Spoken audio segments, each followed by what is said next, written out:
We're live. Great. Good afternoon. Thank you for joining us, everybody. This is the kickoff meeting of the Advisory Committee of the Community Safety and Wellbeing Plan, which we know is a legislative process that is hopefully going to make some differences in our community. I would ask the clerk to do a roll call, please. So, Chair Moffat. Oh, yes, I'm here. Yes. Warden Danielson. Here. Councillor Roberts. Here. Councillor Burton. Here. And Councillor DeVolen. Here. I believe that's everyone. And I wonder if we should maybe just do a little round table, just introductions, or are we confident that everybody knows everybody?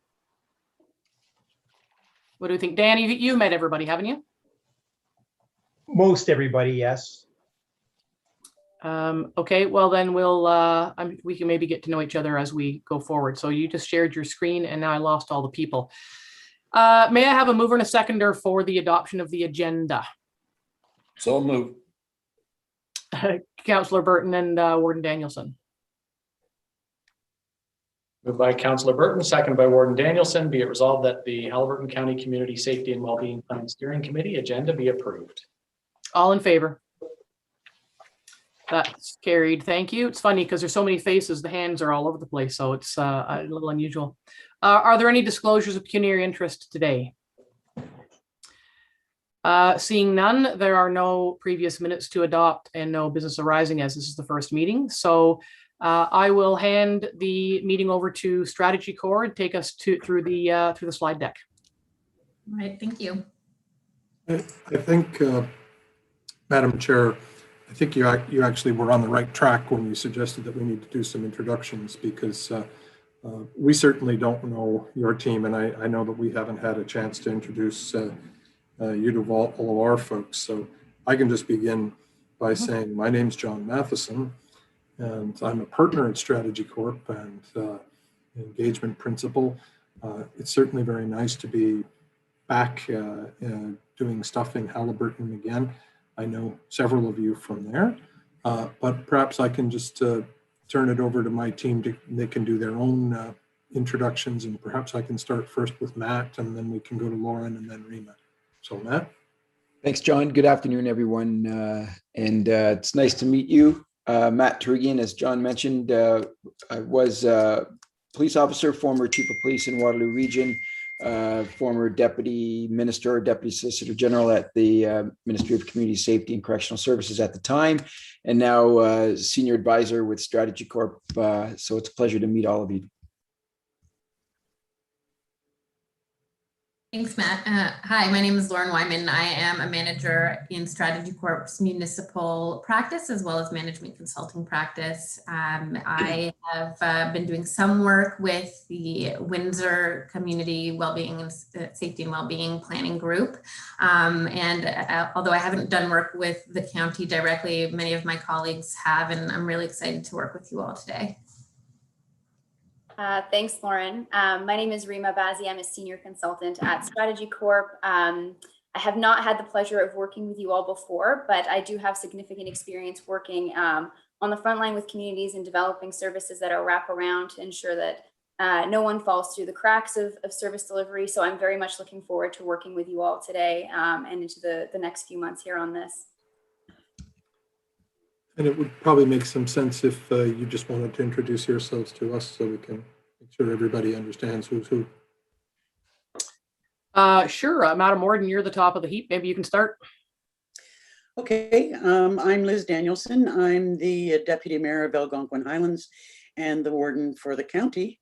I'm pleased to meet you all and be participating in this process. I'll go next. My name is Carol Moffat. I'm the mayor of the Township of Algonquin Highlands. I've been a member of CPAC for, 12 years and been its chair the majority of the time, and have been quite attentive to the wellbeing plan, the detachment board transition, and all of that. So looking forward to seeing how these things blend together. Brent, you want to go? I'm just going to go across the top of the screen. Brent DeVolen, I'm the mayor of Minden Hills. thank you and look forward to this process and the good outcomes for our community. Andrea? Hi, I'm Andrea Roberts. I'm the mayor of Dysart et al., otherwise known as the Village of Haliburton area. Everybody always gets lost in the et al. And where is Dysart? Anyway, looking forward to this process. I've also been on the CPAC committee for about 6 years now. I should say, Madam Mayor, that we don't get lost in the et al. We appreciate the fact that there's a municipality with Latin in its name. Yes, yeah, But it's a that's talking just, point. That's just a Strategy Corp kind of preference, but it makes us feel very at home dealing in Latin and other obscurities. So thank you for that. Dave? Dave Burton, I'm the mayor of the municipality of Highlands East and county councillor. And Dan? Good afternoon, everybody. I'm Dan Collings, and I'm the interim detachment commander here at Haliburton Highlands OPP. And I think everyone knows that Mike Rutter is the CAO clerk, and I don't see anybody else on my screen. So, John, if you want to carry on from there, unless you'd like something else from us before we get into the weeds.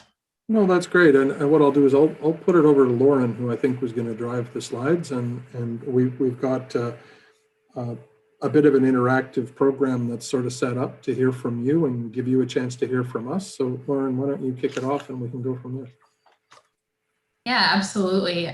So while we're on this page introducing ourselves and learning about who we are and our aspirations, I thought it might make sense for us to first take a moment and perhaps roundtable maybe in the same order that we just went through, or as prompted by however you would like to contribute.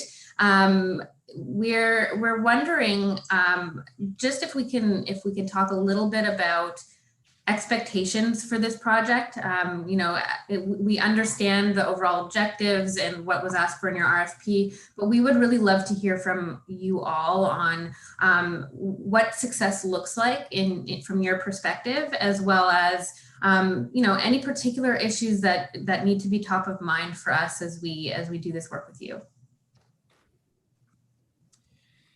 I'm happy to go first, I guess, if that's okay. My big outcome really is the breadcrumb trail, the logistics, the W5, and particularly who pays. We have 4 municipalities who, under the Act, have responsibility for municipal policing. County has come in as a courtesy, as we're doing a little bit more of these days, to centralize these processes, which is great. So we have to figure out, and as that is in the slide deck, sort of jurisdictional issues. Looking forward to getting the right people at the table for the right reasons in terms of affecting tangible outcomes for protecting and enhancing the life of our vulnerable citizens. So the biggest thing for me, I really seem to be stuck on the detachment board. We know that the safety and well-being plan will inform the development of the detachment board. And I think that's the bigger, deeper, toothier conversation than the well-being plan. I feel very strongly that the right people are already doing the good work in our community, so we just need to point you to them. And I think this plan might fill itself in a little bit there. There's been a lot of work, really good work done in this community around policing in the various agencies to date. So that would sum it up for me. Thank you. And anybody wants to jump in. Liz, go ahead. Much like the issues or concerns that Carol has got, I guess I'm wondering, now that the county has assumed responsibility for the development of this plan, where the county will fit in. As Carol has said, we're not or have not been part of the CPAC group. The municipalities are the groups that pay for police services. But I've noticed, particularly during this pandemic, that there really is a role for the county in a variety of ways. So I think we need to, at some point, during our discussions, determine exactly where overall or overarching responsibility for the plan and its follow through will lie, and how that will be financed. Because obviously there would need to be, if there is any change there would need to be a shift in how financing is managed. So those are two things. I would having noted your comment about the development of the actual detachment board, sort of get the plan in place and then look at your detachment board, I'm still very concerned that this process allows for a way to put the development board in place, or a process for the establishment of that board and its makeup. Otherwise, I'm just looking forward to us having a fulsome involvement by all the key stakeholders to make sure that we, get things right off the bat. That's it for me. Thank you. And sorry, Lauren, go ahead. No, I was just going to say we will be taking time to address that relationship and roles of the county versus the local municipal partners. So we'll get to that shortly. Andrea, you had your hand up. Go ahead, please. Yeah, sure. So I'll jump in. So one of the project aspirations, one of the things I'm looking forward to is being compliant with the ministry. I mean, that may sound simple, but when we first heard that we had to do this there was, I know, with Councillor Moffat, and we sort of thought, do we really have to do this? Like, what are they even talking about? This a couple of years ago. It's sort of a little bit of an ostrich thing happening there for a bit, and then it was, oh no, this is a must. You must do this. So I think it's really important that we do that. But I'm also looking forward to when we actually have a plan in place, because I would like to say, I think that a lot of that integration and that communication piece that is intended in these plans is already happening.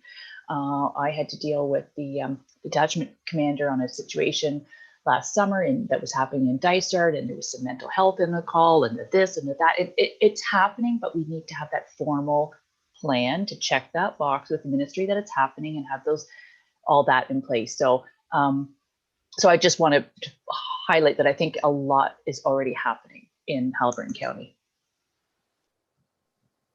Yeah, thank you. Other hands up there? Brent, go ahead. Yeah, a couple things.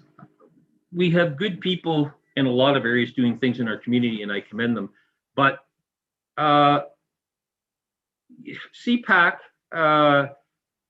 basically, things have been a fait accompli when we've been informed, and I think from the regional level, and including some input in when the detachment commander is picked, is a huge move forward in our region.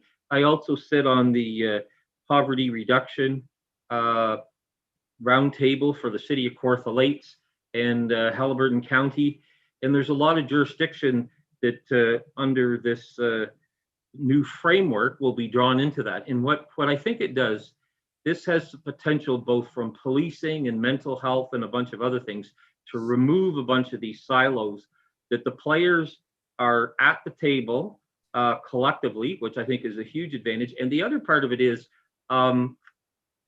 given the fact that regardless of the ministry that they work for, they may share information with us, but we have had no direct linking control or oversight how you want to say that with respect to them.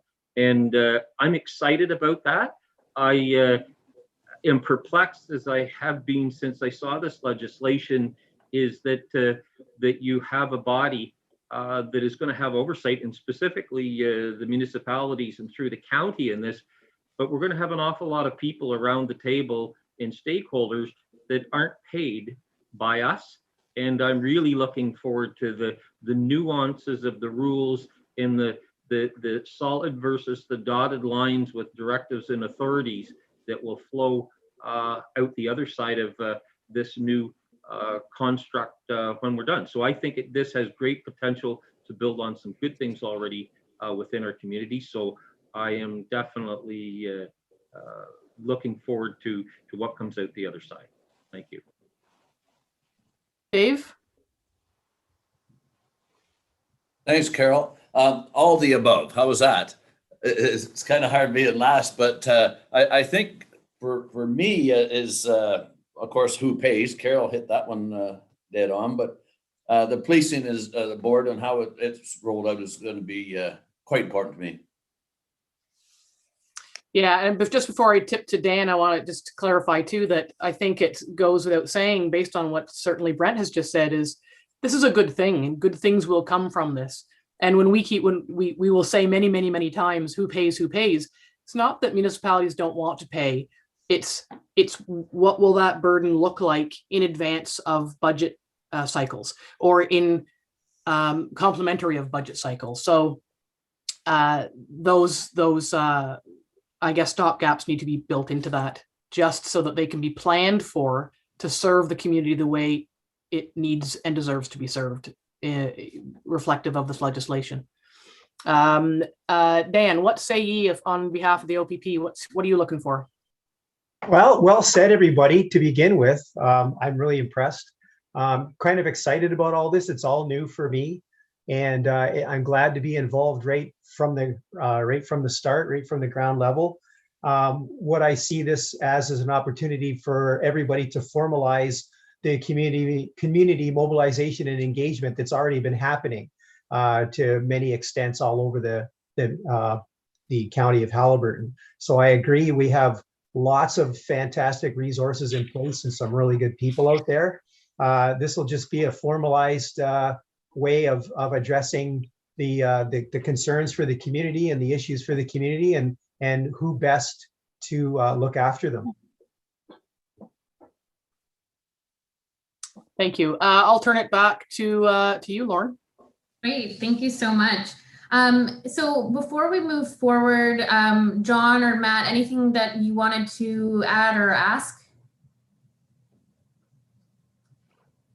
Okay. I'll jump in here just to say no. I think this is great, and building on what is obvious, a lot of collaborative success in the county is something that is, from my perspective anyway, sounds like it's coming through loud and clear. And I think a lot of the comments and questions that have been addressed already we might be able to shed some light on that, but also bring greater clarity to a lot of the questions that you're having. So I think this is great, and turn it back over to either John or you, Lauren. Yeah, perfect. So I've heard so far comments on governance, resourcing of the plan, compliance, inclusivity, and we're about to go through some slides that Rima's going to take us through that will prompt some conversation on that now. So I'll just advance the slides. There you go. So I'll hand off to Rima to walk us through this. Perfect. Thank you, Lauren. Yeah, so to some of the comments mentioned just now about compliance and what the province and the ministry requires from a community safety well-being plan. We have sort of general, we have governance, and we also have implementation and continuity, which I think will be a good source of discussion for us as well today. So at a very high level, from a general requirements, ultimately it's that municipalities are required to take a proactive role in mitigating risks and service gaps for their community members. So this might look like, as mentioned on the left-hand side here, obtaining collaborative commitment. This means including community as well as local governments, local municipalities. This means using evidence to identify the risks that are facing community members, as well as identifying the sort of tangible service gaps that may exist. It means working with the community assets that exist in order to support that mitigation and to drive the community well-being plan home, and to drive it into continuity as well, and ensuring that implementation is done in a way that is collaborative and representative. From a governance perspective as well, that's sort of a natural extension of the first section. It's just that the advisory committee be representative of the community. So this might be the inclusion of LINs, educational services, community and social services, youth representation, of course, and then of course as well government representation. So municipal employees as well as council members, and of course how this will integrate with the OPP detachment, which we know will come out of the development of this plan too. From a consultation and data requirements perspective, as well a natural extension of the former 2 points. We want to make sure that public engagement is a central element of this. So we want to make sure there's representation of what the community requires, and that in a way that informs both the development of the plan and also the evaluation and continuity of the plan.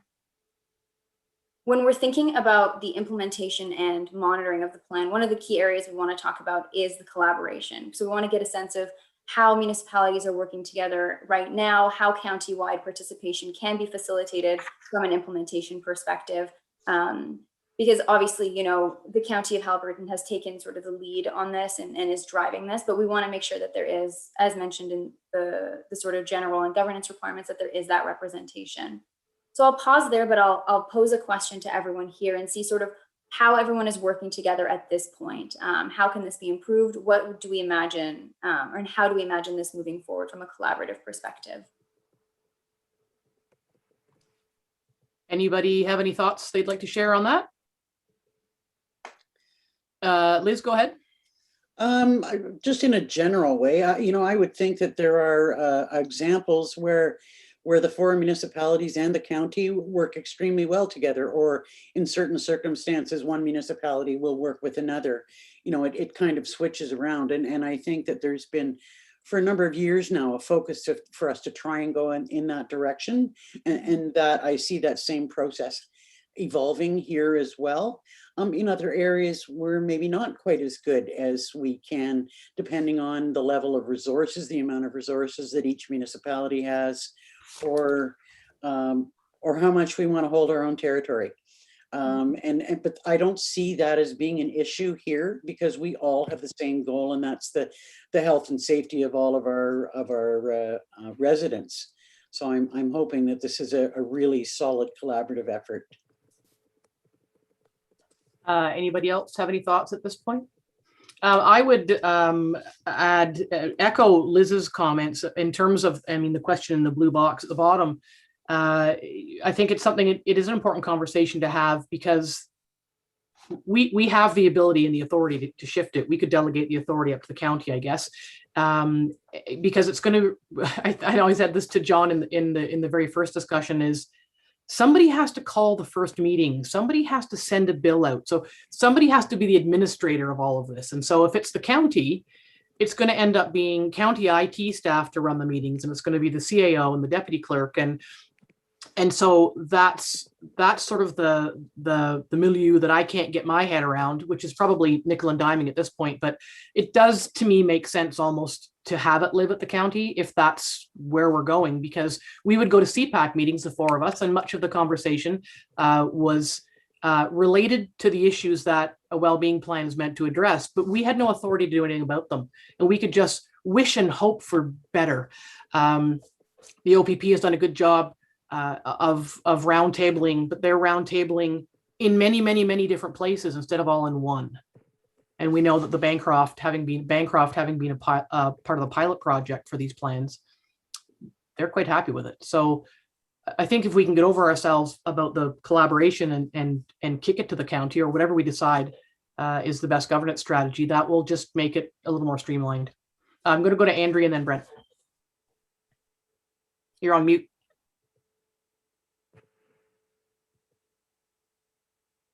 Sorry about that. I had it on the small speaker thing.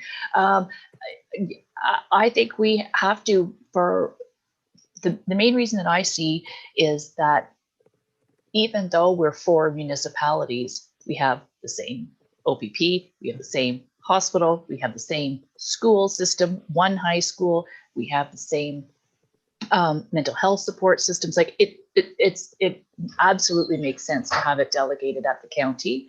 And we can worry about the financial structure later, but it doesn't make sense in my mind to have it all be separate. People, when you live up here, you don't see township lines. You might know that you're out of the county, but you don't see the township lines. People come in town to shop. Anyway, I think that it makes sense to have it at the county. Thank you, Brent. Yeah, my views, and especially with the group we have before our strategy corp today, will come as no surprise. It's further evidence to me that we need consolidation of services and things within the county, and it's heading in the right direction. Whether we go that direction and inch or a foot at a time is a positive thing. And like I say, I think the more we do it, whether it's formal consolidation or informal consolidation along the lines, will serve the people of our community much better. And Dan, I don't know if you wanted to weigh in, I guess, because you're the, the OPP for the county, you don't see the lines either. So I don't know that it would matter much to you. No, that's true. I mean, we we provide the same service to every municipality in the county, right? So I mean, there is a little bit of experience we may have or dealing with a certain thing in one area and a similar circumstance comes up in another. We have that benefit of having that experience that we can transfer from township to township. But barring that, I don't really have much else to add. Rima, I'd like to add one more thing too, that I just flipped the page there and had a note from myself. This is Dave, back to your email of this morning, is Highlands East is co-policed out of Bancroft and Haliburton Highlands, and Algonquin Highlands is co-policed out of Huntsville and Haliburton Highlands. So one of the questions I had asked at last year's ministry, or I guess it was the OPP roundtable in Aurelia, was if they had any ideas on how to approach that. So Dave has been asked to have something on their agenda as regards to Backpack, which is the Bancrofton area policing committee. So I think that's just one more thing for us to consider, is what are our obligations going to be for places like Algonquin Highlands or Highlands East is there going to be a requirement, and Matt might know the answer to this, is there going to be any requirement to in any way integrate those border town plans, because the police, they may be co-policed, but they're not co-ministry in terms of education or mental health or youth services. So that could be could be problematic there. Yeah, there were a lot of discussions when the act was being written about aligning the detachments to the degree where, and there are some exceptions, but looking at the number of police services boards per detachment for the OPP, and I don't know what the situation is for you, Dan, but there are multiple police services boards that a detachment commander would respond to and interact with and work with. That in it of itself creates an operational issue for the commander, but it also, to your point, your worship, it also creates some type of difficulties for the various police services board. So there was a lot of discussion about aligning that and actually just having one board per detachment area and looking what those boundaries might entail. The difficulty would be, if I was putting on your hat, is okay, so where does and how does representation work? How do you get your voice heard and at the seat? And in fact, how are the concerns for Algonquin Highlands going to be heard at a police services board if you're kind of elbowing your way to get to the microphone? So I'm not sure where they've landed now with the new act and what that's going to look like. But the plans and these community safety and wellbeing plans, one of the positive benefits to it is that it's going to enable you to look at this in this particular case as a county through the lens of what are those identified risks to not just crime, but social disorder, mental health issues, and all of the underlying root causes to what might generate the attention and the activities of the OPP detachment commander and the officers working there. And if the plan itself can address the underlying root causes, then to some extent, the structure of the detachment and the commander's obligations to work with various boards may be mitigated to some degree. So that is a little bit behind the method to the madness as to where the structuring of the OPP is going to land and fall. And to this point, unless Dan, you've heard, I don't know what the potential alignments will be jurisdictionally for the OPP detachment and those detachments in the area, as the mayor said, that have overlap and have a little bit of scatter approach to it when it comes to deployment officers. Yeah, and I would refer, I think this is a big piece of the conversation whenever we have it. So Algonquin Highlands, for example, is co-policed, as I mentioned, out of Huntsville and Haliburton. Half of my municipality lives its life in Muskoka.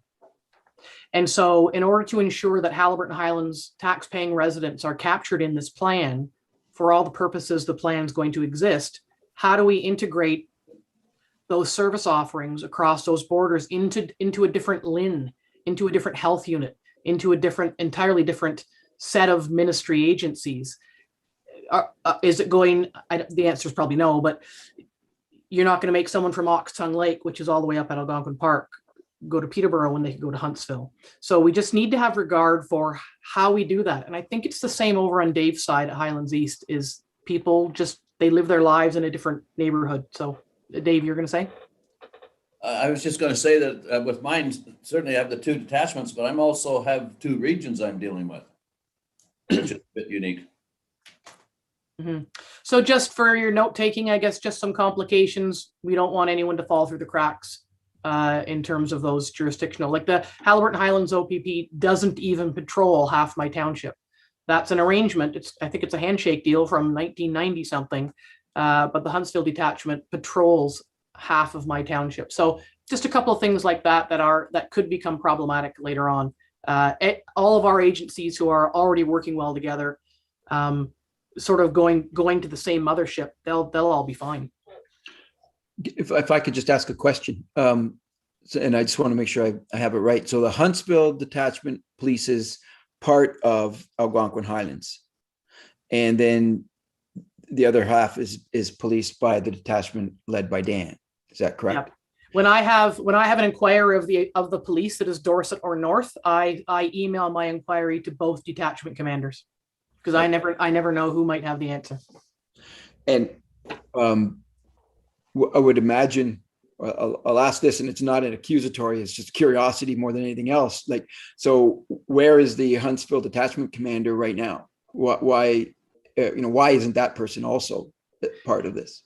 Well, so as soon as you started to say that, I was going to say, maybe he should have been on, maybe he should have been here. But that's the question is, so where's Bancroft? So this is the point of this conversation exactly, is to say who should be at these tables, and how do we make sure that we're, the ants going back to the nest, back and forth all the time. And not to, I mean, it's not maybe a in-person representation is one thing, but definitely information needs to come to the table, because as was mentioned earlier, this is about evidence-based identified risks that are situated in the county, and anyone who has information that can inform what those risks are, whether it be sitting at this table or providing information, I think is germane to the work that we're going to undertake. So would that mean, for example, that you would have to have a mental health representative from Haliburton County and from Hastings County and from the District of Muskoka? Perhaps I mean, it's a rhetorical question, but. Yeah, right. Because it's the complexity of what you have right now, which is a reality for all of you, and how you're leading your various communities. Mm-hmm. So maybe we can just leave that little bundle of tangled knots for you to think about as you go through the process. I think we need to address it fairly quickly, because I think the one thing that might really not be good is if we sort of draw representational tables at the start, as if entities aren't engaged in the process, get partway through it, and then start to have to face questions from residents who might be of the view, well, where am I at your table, and how can I be represented in the final product of the table if I wasn't represented in the people who were participating in it? So it does speak very much to who should be invited to the next meeting. I mean, I think a big part of what we wanted to say today was there's this table that, of course, has its origins in the management of the police generally, but as you sort of see from the requirements, set out in the slide that Rima was describing, we've got to have this advisory committee that's comprised of a variety of other entities, and we've got to make sure that we get your instructions as to who you're okay with us inviting, so that we can fulfill the legislative requirements, but also in a more important, like, the legislative requirements are the legislative requirements. And I'm sure Matt would be very offended if we didn't follow them to the letter. But I think it's, we'd want to get it right because we wouldn't want to disenfranchise important parts of your community from it too, right? So we want to get it right for all kinds of good reasons, not just compliance. So I think maybe we can park it for now because we have more detailed slides that talk about who ought to be at the table. And we're certainly going to want a lot of advice from Dan about the practicality of how he works with his colleagues. What would be surprising for them? Like, would it be surprising for your opposite numbers in Bancroft and Huntsville if they weren't invited, or if they view this as the back end of what they do and they kind of defer to you on it on policy? Do you guys have a way of sharing information that would make them say, it'd be really weird if you invited me, but what we really need to do is respect the ecology of how business gets done and make sure that we don't exclude anybody who should be included, I think is probably our kind of the way we approach it. But John, just before we park that, I don't know if I don't know if Dave, if you feel comfortable, this meeting is being live streamed, it's kind of municipal business, but Highlands East is being asked to make some decisions about the detachment board composition out of the Bancroft CPAC. Like, what should he do with that right now, if anything?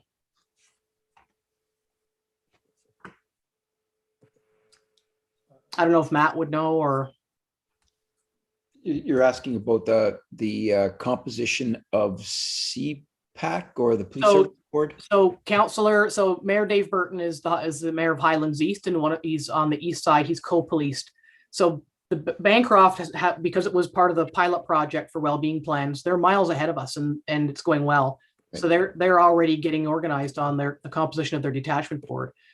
So I don't know, Dave, maybe you can speak to it. It's your email, but your Highlands East Council is being asked to do something in relation to this.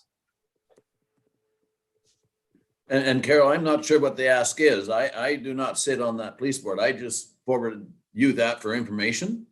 Okay. But I can certainly find out what the ask is. Yeah, I just didn't know if it was important, whether you guys can just go ahead and do your own thing now because Bancroft is ahead of us, or if it's prudent to just hang tight for a bit based on what strategy core is going to set up for us. Maybe you could have a side conversation and take some advice from them on that. I don't know that it's fodder for this group, but it certainly is something that maybe needs to just be looked at to make sure that we're continuing to hold hands across the borders, the dotted line borders. So can we leave it like that, John? Does that make sense? And Matt? Yeah, sure. But since you raised the point, but I don't want to put Dan on the spot. But Dan, how do you manage the like if there were something that was Halliburton wide, would your colleagues from Bancroft and from Huntsville expect to participate, or would they expect you to participate as having responsibility for the majority of the territory and for you to then share information with them? How would you typically do that? Or is it just not something that's arisen because you've traditionally worked based on your detachment catchment areas as opposed to countywide? Yes, every situation's unique, and it probably depends on that. Generally, what I've been seeing is Halliburton Highlands Detachment looks after administratively the county.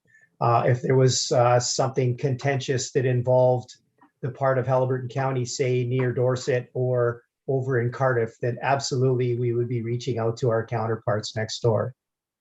I don't know if that answers your question or not. I guess this is probably something that hasn't happened before, right? Like, because you've typically gone by catchment area rather than by county. Yes. I guess the good news is we get a chance to get it right the first time. Good. Yeah, and I just want to speak to very quickly then the composition point that you're raising. I just want to make sure I understand the question is, you see a connection between the construction of this plan and obligations on making decisions regarding composition of the board, the OPP Detachment Police Services Board? Is that what you're? Well, that's what we were told, is that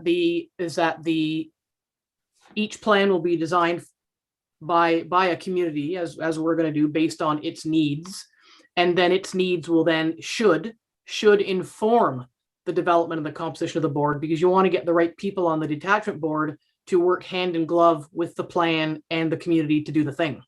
Right. So it's a stepped approach. Brent?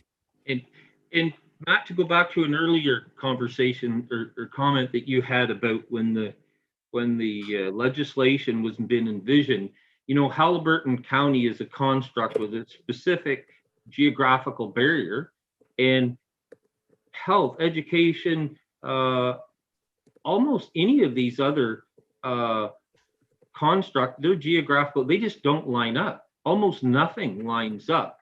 And depending on, you know, we picked on OPP here, but certainly healthcare and education are ones that are also sometimes messy. Like, how do this isn't be just limited to one or two. As I go through and I think of the different ministries that are represented when I sit on the poverty reduction roundtable, like the geographic lines are all over the place.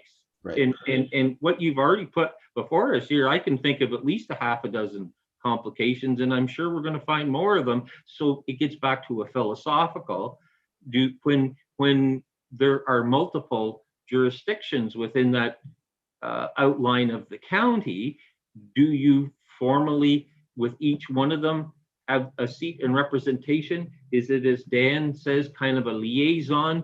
Or with these different groups, is it going to be Campbell's soup, that it'll be a lot of different types or varieties of how that will be dealt with within with what we're going to have to do in these requirements? Right. Well, I think that's a hugely important comment, and it could be that one of the most important, like every plan is different based on the needs of the community, and it could be that one of the most important deliverables of this one is going to be to answer that question for you once and for all. So whether you need to have 3 sets of representatives, depending on whether you're leaning to the Bancroft side or leaning to the Huntsville side, or what I'll call the kind of core Halliburton side, or whether there can be an administrative set of arrangements whereby you can manage the delivery requirements, but without requiring a kind of an ongoing table that would have to have so many people at it. And that wouldn't be a problem that you'd need to resolve in some places, but here it evidently is, and so that's a great thing for us to get on our agenda right away. Yeah, because we don't want to have three detachment commanders and 3 mental health workers and 3 educators and 3 children and youth workers. You're going to have 90 people at a table, and half the people are going to be there thinking, well, this isn't relevant to me because it's Halliburton based. So I think it is tremendously important to find out about these jurisdictions for our boundary and border communities, because it could be a bit of a dog's breakfast. Dave. Well, certainly, and that was exactly my thought. But it's interesting for me here because I have like a lot of people in Highlands East use the health services in Bancroft. Yep. So I expect I'll have to have a rep or a partner from there on our committee. So part of that, John, then maybe Dave and I providing a more like sending an email or a note just of what services our respective people seek beyond the borders of Halliburton County and are in those east and western communities. And that might provide you a little more fodder as to who then should be reached out to. Would that be, I see some nodding heads, so maybe that would be helpful. Brent, go ahead. Yeah, and just to not forget, we're also partnered with a whole bunch of things with the city of Kawartha Lakes, that because of the scale and when it was set up, like those people are actually employees of the city of Kawartha Lakes that provide that service into here, which may not be, of which Mike is well aware. Again, that's not, from somebody on the outside looking in, that's not necessarily clear, but like like I said, I just think of those things for mental health and works and human services, I guess is what they call it all now. That's a pretty big basket. But yeah, employees of the city of Kawartha Lake who are not in this formally at all are where we get all this stuff. And I'm guessing that what we're going to find is that notwithstanding all this jurisdictional sloppiness and complexity, that every day the sun rises and services get delivered and things more or less work because of informal arrangements, which may kind of defy an easy org chart. But what it'll be really interesting is whether the consultations with either the stakeholders or with the people say, yeah, it does work, but there's some serious discontinuities which create risk, which need to be named and addressed through, and it'll be fascinating to find out whether some of these issues of shared jurisdiction and territory and all that are a problem, or if they work just fine. Because I wouldn't want to assume that they don't work fine, but we also shouldn't assume that they do. So where would you, oh, Andrea, go ahead. Sorry. Oh, sorry. Just a really interesting conversation going around. But I something that I just thought of is obviously this can't be the only situation. Well, we do have some unique geography here in the sort of county, but I'm wondering if Dan could do a little bit of digging and see where other police jurisdictions have that type of situation where they're co-policing, etc. And maybe either Matt or whoever at your strategy core could see, what guidance from the ministry for situations where there is quite a significant amount of overlap or different areas. Because, and John, just what you just said, the services are probably getting delivered. Things are happening. It's not the end of the wall. We don't build a wall around Haliburton County and say this is where it has to be. People are going to get the services that they need, whether it be like Brent said, everything, school, mental health, all those things. They'll go where is nearest to them. So we can't be alone in this. So I just think we could do a little bit of research and find out what other areas are doing and what the ministry says is okay. For instance, even just in our roads works, we have an agreement with Highlands East. Look, that's easier for you guys to plow that section than it is for us. So we write it out and they plow our road and we pay them. Or fire services, we have to do that, as you know, from our service delivery review. There's certain things that where it just makes more sense to sort of sub that out. Maybe it's something that we have in our plan and we say, this area is serviced by this particular plan, and it's written down in an agreement. I'm not sure. I might be able to, if I could just help maybe a little bit. I mean, perfect example or a similar example, but not nearly to the degree that it is perhaps complex in Haliburton County, is just take a look at, the area I policed in Waterloo. So you've got Waterloo Regional Police, Cambridge OPP Detachment, Wellington OPP Detachment. The LIN is Waterloo Wellington, but regional governments, the dispatch for the EMS is even beyond just those two counties. So there are probably many examples, to your point, Your Worship, that there are many examples of many hands in the pot in terms of delivering and providing services. And I think as a first tranche, it's probably really wise for us to figure out a way to gather and glean that information. What is occurring in Haliburton County, in your municipalities? What is causing you to turn your attention? What are those risks? And then we can figure out who's responding to them, how many people have their hands on it. So in addition to just clarity of pay, it's clarity of responsibility, clarity of engagement. I mean, there's a lot of clarity that's going to come from, I think, identifying what those risks are in the county.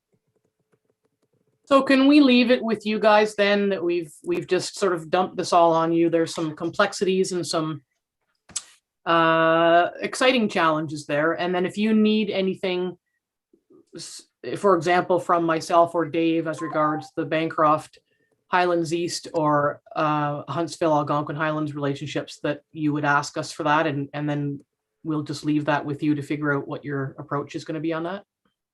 Yeah, I think so. And I think we'll want to do that as do a turn on that as quickly as possible so that we don't get too far down the process and then have people being shocked to learn that they haven't been included in the process. You know, like Dan, I mean, an early step on that might be if you could help us facilitate contact with your opposite numbers in the other two places, and we can just ask the open-ended question: what's your approach? I see there's a couple of questions. Yeah, I'm going to go to Brent and then back to Dave. And similarly, I have the co-chairs wanting a meeting with me from the Poverty Reduction Roundtable next Monday that represent mental health and a whole bunch of others. I expect and will probably direct them or conduit to you folks similarly on that front, because I'm sure that what we're going through our minds, they have already or will be, and so that you'll get a feel for all the parties that are represented there, so that your group can include them in your mix. Yeah, I think that's a really good point, Brent. Because the Poverty Reduction Roundtable is populated by many of the people who are going to be included in this. I think it's really important, so that we don't have too many cooks in the kitchen, that any outside inquiry needs to go. We need to have one conduit into Strategy Core, so that if you go to Poverty Reduction and they have questions, or anything, they go to them, go to the consultants, because they're the ones. We need one driver on this, not many. So maybe we can do that. Dave. I think it may not be relevant now, Chair, but if Matt wanted to look at Oro Modonti, I think it could be a good start there for you. They're quite a bit larger than us, but I know they're split with the Aurelia detachment. I'm talking OPP now as well as Barrie, and I believe maybe Midland now as well with the amalgamation. But I just wondered, I know all the health, they go all three different directions for their healthcare. So it might be interesting just to see what they have. I had the same inclination, Mr. Mayor. I was thinking like Simcoe is usually split in 3 or 4 directions on any given day. So it's very likely we'll learn something useful from them. Anything further on this particular pool of muddy water at the moment? So we'll happily just leave that with you guys, and be sure to reach out to us if you need anything in that regard. And I'll throw it back to Rima, I guess. Absolutely. So we have touched on this a little bit in the discussion. Essentially, we wanted to distill what the county requirements are as outlined in the RFP, and just make sure we're validating and capturing everything that we are expecting out of this engagement process. So from a governance perspective, as we just discussed, we're tasked to sort of help develop the recommendations on the advisory committee, ensuring that it is representative and adequately representative, making sure that, that we're working with the steering committee, with you folks in developing the leadership on this plan, identifying options for governance, and outlining how specifically, to an earlier point, this plan will be integrated and sort of work in tandem with the new detachment board that will emerge out of this process. We've also highlighted a few of the groups that we would consult with, but obviously, per the conversation we just had, there's a little bit more thinking that's required on this, which we will take away and work with you guys on as well. From a data collection requirements perspective, of course, we will be conducting research, looking at local data, looking at all publicly available information to assess the risks and gaps that currently exist in order to inform the development of this plan. And then as well, from an implementation and monitoring perspective, a key role for us here is to identify that critical path forward and that methodology to ensure that there is continuity and follow through on the plan. Another component, of course, is estimating the resources and developing an idea of what resources and the resource allocation that is required for the continuity of this plan, and then also developing evaluation tools and evaluation metrics so that we're in line with provincial sort of or legislative compliance requirements, ensuring that we're assessing the impacts of this and making sure that we're moving in the correct direction. I'll pause here and I'll ask if there's any general thoughts and feedback, again, knowing of course that we sort of talked about this a little bit before I hand it over to Lauren to take over the next few slides. Go ahead, Liz. You're on mute. Liz, you're on mute. I read your lips just there. I was going to make this comment towards the end of our discussion, but because you mentioned the terms of the RFP, I think that it's important for us to note that we've already discovered some anomalies in our circumstances. And I think we need to be very careful as we go forward with your understanding of the terms of the RFP and anything that might be over and above that, and be very clear in our communications about that.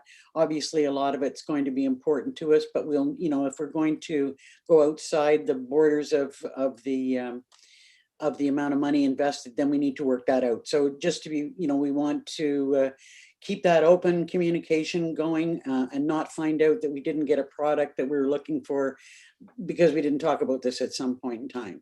So just keep that top of mind. Absolutely. Yeah, that's an excellent point, Liz. Thank you. Rima, my question is in terms of the consultation requirements, the last bullet says others as directed by the steering committee. And part of me, I'm very pragmatic in this comment in that I don't know that we would know that. So it seems to me that if we pointed you to, well, some of the people that are already on your list, it seems to me that they are the ones who would point you to any other people that would be determined. So I don't know that I would have any hats hung on the steering committee being able to tell you who else. I think because our community organizations and existing agency work is collaborative in and of itself already, I think all those folks that are already plugged into each other are probably the best ones to say, hey, you should make sure that this sector is covered and here's the person to call. I think that will play itself out in this community. Finger crossed. That's an excellent point, obviously leading into the ecosystem that already exists for sure. Yeah, exactly. That was very succinct. I used this many words and you used this many. Just making sure I heard you correctly. Well, carry on. Yep, let's keep going. Oh, Liz has got her hand up again. I know that this would probably work the way you just described it. The one group that jumped out for me right away was search. Should they maybe not be on that list, or maybe I'm wrong? Yeah, you could put search down. Yeah. SIRCH, all capitals. You'll find out what that means. Okay. I can let you know. Perfect. Thank you. Okay. Away you go then. All right, so not to be too repetitive, but on the warden's point, we just want to do an overview of the basic outputs that will be driving forward, as well as some of the longer term legacy structures. And then, if anything jumps out as missing now, I think it's a good time to surface it. But as we go through this process, there will be certain things that come up that we realize are needed or wanted. And again, as the warden said, we will make sure to have those conversations as opposed to gloss over them. So we are committed to collecting the stakeholder and public input on the key risks and service gaps across the county. And we're in charge of documenting that feedback, then identifying the responses to those gaps and risks based on leading practice and other conversations that we have with your public and stakeholders. Then we will be developing recommendations on a governance model for the implementation and maintenance of the plan. And on top of that, estimating the resources required to support implementation. And so that speaks to the earlier points around budgeting implications and what each municipality needs to know going into this. Finally, I know that this is top of mind for several of you, but the integration between this plan and the activities of the future detachment board. And we've noted here that that will happen The formation of the detachment board will happen once the plan is in place. So we will be keeping that as a key lens as we go forward as to, every time there's a recommendation, what does that mean for the detachment board? And I think, if I may, to me, there's a number of things that are really high points for me. And that, as I've already mentioned, is one of them. The introduction of civilian governance into policing is of concern to me, as I'm sure it is to many. And it's because this whole process isn't about fun and games. This is, as it says, evidence-based and strategic approaches to risks and risk management in our community. And so we get the plan right with the right people and inform the board correctly, we're not going to get, people on the board or on the advisory committee who are off in left field somewhere. Because so my follow-up question is, as per the RFP, in terms of public input, at some point we need to have a conversation too about, well, who does that mean? Is that just everybody come out for a cup of coffee and tell us what you think? Which scares me, as opposed to who has something of value to contribute to this really important process in the best interest of our community's future. So perhaps you could maybe speak a little bit to that, about what, from your perspective, what that public input would look like, so that you don't have to spend tons of time separating the wheat from the chaff, that we go right to the people we need to get the information. Who is the public in this public consultation? I can take a stab on that based on some experience we have from other processes. I think it's probably essential and desirable to have what you might call some level of open public comment, which is going to be in the nature of user group gap identification. These are not going to be people who are going to tell you how to fix the problem. These are going to be people who can tell you, though, where the gaps are and what the problems are. And I think it's probably essential to do that for the legitimacy of the process, because one would not want to fail to be seen to be asking the question for something that's community driven, through the form of some open public participation as to what the community thinks the problem is. And so, the skepticism that you might have about what you might get by way of contribution to the solution of the problem from that sort of audience is frankly only a problem if you were expecting to get anything much more than gap identification from them. And what I did, I think 16 such meetings in another jurisdiction, and I'd say they were extraordinarily useful because they were an important way to validate what we were hearing from the next tranche up, which I would call, the larger meetings of experts who are experts by virtue of the fact that they work in the space on a daily basis, whether that's in mental health delivery or whether that's in policing or whether that's in housing or health or any of the other pieces that come together to create that virtuous sort of dartboard graphic that was on the other page. Now, what I would say you'll tend to get out of those groups are not just gap identification, but also suggestions on, boy, we could do a much better job if we did blank. Now, there will still be a gap between what they say and what we get from them will tend to be less than specific budget grade submissions for what might be done. So to give you a very practical example, what we tend to hear about out of the public in the first round of stuff that I was describing would be, yeah, we've got a lot of gaps in mental health, and boy, isn't it and isn't it a shame when the first person who comes is a police officer as opposed to somebody who's trained in mental health. And then what I would tend to expect to hear from the people from the mental health community and from the policing community is, boy, we have a really innovative approach to this that frankly isn't a mystery to anyone anymore. It was identified again in the provincial budget a couple of weeks ago as a best practice, where you have cross-trained teams that go out together so that you have the right person in the right place at the right time. You have a representative of police and you have a representative of mental health, and you can go and make sure that the person who is needing aid and comfort isn't just getting, a police officer. And I never like using the word just a police officer in the same sentence, because obviously police are terrific at doing what they do, but unless they have specific mental health assets with them, that isn't necessarily the core of their training. So out of the second group, you tend to hear, yeah, that's the solution.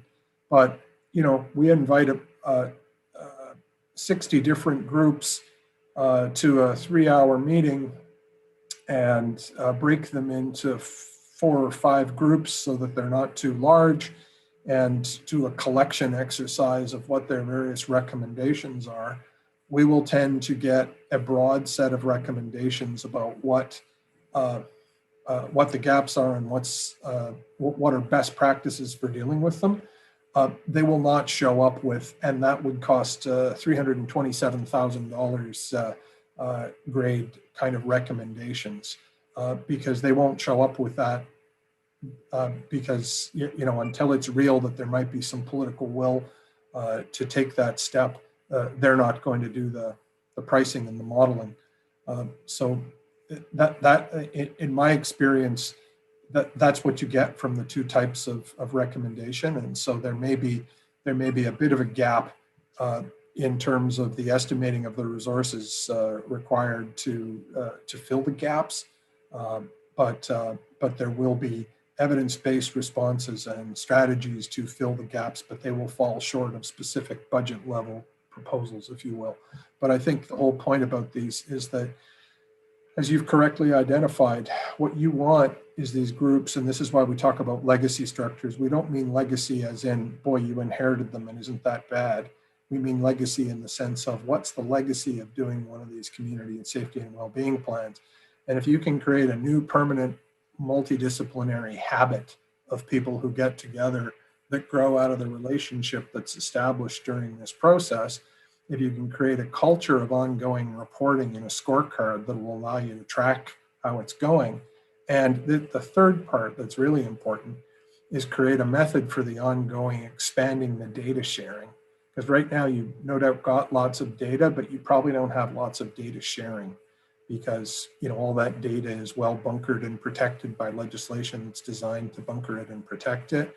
So you may not have the level of sharing that you might benefit from in an era that's, where big data can be a huge asset and tool.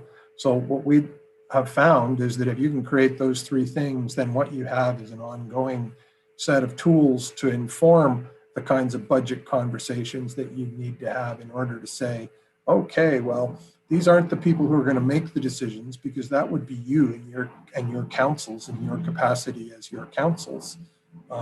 But if you can have a group that continuously meets and shares relevant data because this thing started it, then you can have ongoing continuous improvement over time, which is, I think, quite a handy legacy of a provincially mandated exercise.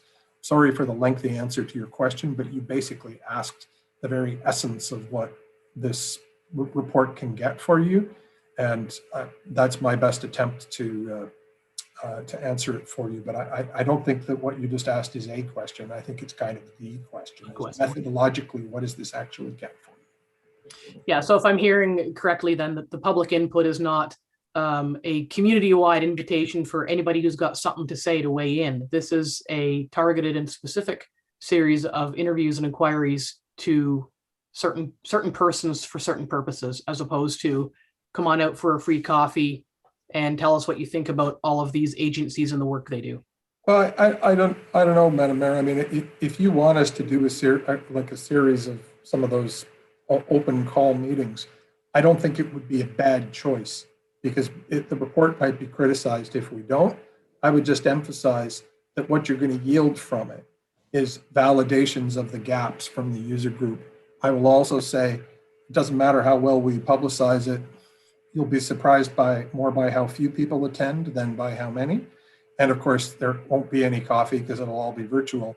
But if you think it's an appropriate thing to do to not exclude them from the process, then we're certainly up to the task of facilitating meetings of that kind. but you're going to get much more rich content about that's going to feel more like a to-do list out of dealing with your the people who are the experts in service delivery, because you always have to tell the difference between a user group and a delivery group, you know. Yeah, and I, to be clear, I am not in support. I would obviously put it out to this entire group, but I'm not in support of that open cattle call to anyone who's got an opinion, because as I mentioned, you know, we're looking for evidence-based and trackable scorecards to improve certain things in our community that with all due respect to the world, the vast majority of people do not understand the complexities of those challenges and risks and needs in our community because they don't live them. And so I wouldn't be in support of just saying anybody who has an opinion on any of these issues is welcome to weigh in. I think it needs to be specific, targeted, purpose-built, and purpose-driven. And I would put it out to the others to weigh in on that. Anybody, or do you agree, Liz? You know what, I've got mixed feelings about it, because I had the same question about public input and what that meant. And you know, in listening to John's explanation, I can certainly see the benefit of reaching out. You used the words reaching out to certain groups. So it left me wondering, does that mean like an open invitation to the entire community, everybody and anybody? Or would you let certain like when you said groups or organizations, I was kind of unclear as to what that meant. Let me be more clear, Madam Warden. So what we have done in the past for other places, and it's not, it could be what we could do for you, we could do something different, is open an open call for people to sign up for a public open house, you know, by area municipality. And that's what I would refer to as people who are the user groups, you know, like they're just coming as citizens. They're an expert in what it's like to live in Haliburton. They're not an expert in anything else. And then the other is the sort of expanded stakeholder type network. Those are the groups. And that's who we're sort of contemplating with, you know, when you're talking about the various entities who are expert. But if you see perhaps it's worth taking you through this chart. Box number 1 is the advisory table, and the constitution of the advisory table is mandated by the legislation, and it doesn't actually look like the group we're just talking to right now. That would be more up in the corner above it. So the advisory table is by mandate. It's got to be broader, and it has to have other voices at the table. If you look down at 2, box number 2 in the bottom right, that's what we've just called the extended stakeholder network. And those aren't the people who are on the advisory table, but this is more all of the various stakeholders of an organizational kind who are actually in the business of delivering stuff, who the advisory table would say, you better have them here because they know what they're talking about. Number 3 is an important box because that's the kind of core working group that's, you know, you'll have to tell us who that is, but we think it's really important that there be somebody who's got a business card that doesn't say Strategy Corp on it, that's actually that we're able to talk to, that is sort of directly representative of you all here who are the project sponsors. So you might tell us, well, actually that's going to be the advisory table, but you know, you made the point collectively about kind of pay for say and who it is who's holding the controls on this. I certainly would want you to tell us who the core working group is, not us to tell you who it is, recognizing that, you know, the advisory table is something that legislation says you have to have. And, you know, frankly, there's a lot of mechanics involved in just getting meetings organized and work of that kind done. Now, there needs to be also a sort of a data table, which is frankly not a good place for you all. It's, you know, about where we have an actual working group of people who have their hands and keys on the data. and who are understand what can be shared and what can't be shared. And that's the kind of thing that would lead to data sharing agreements and protocols around that kind of thing. And if it's to become a legacy, ideally we'd put the effort into having it not just be getting data for this report, but having it become a group of people who are going to become accustomed to be working together into the future.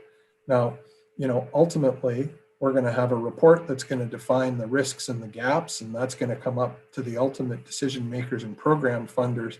So the report that's going to reflect the inputs of these various people is certainly going to say, here are some gaps, and it's certainly going to say, here are some best practices for dealing with it.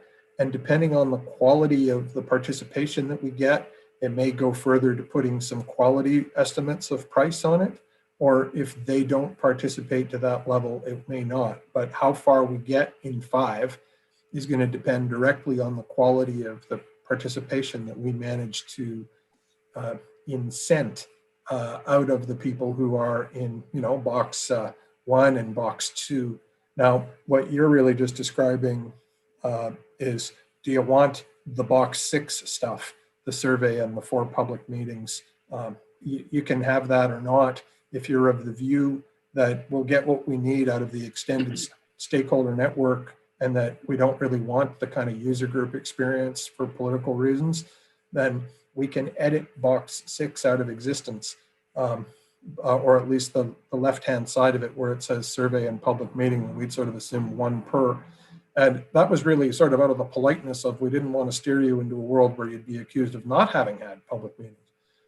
But you know better than us whether you want this to be a public-facing thing or whether you want it to be predominantly a inward-facing thing. And I think you could certainly say evidence-based is your reason for having it not be a public engagement-y kind of thing. And the criticisms that one gets into for not doing public engagement could be the reason why you do want to do it. We can accommodate you either way. But this was sort of our map of what it kind of looked like. And if you might say, well, what's the main difference between box number 1 and box number 2? And it's literally that box number 1 only has to have, 8 or so people at it. And I'd be surprised if box number 2 didn't have 50 or 60 in it. We get everybody involved who you would want to say you had us communicate with, and who have earned a seat at the table by being part of that day-to-day delivery reality and all the excellent kind of collaboration that you said was already underway. And the last point I'll make before I'll be quiet is, if we could find that box number 2 is even bigger than we thought coming into the meeting because of the bits that hang over into either Bancroft or Kawartha Lakes or Huntsville. So it could be an even bigger table or a series of tables than we're anticipating. Liz had her hand up, and then Brent.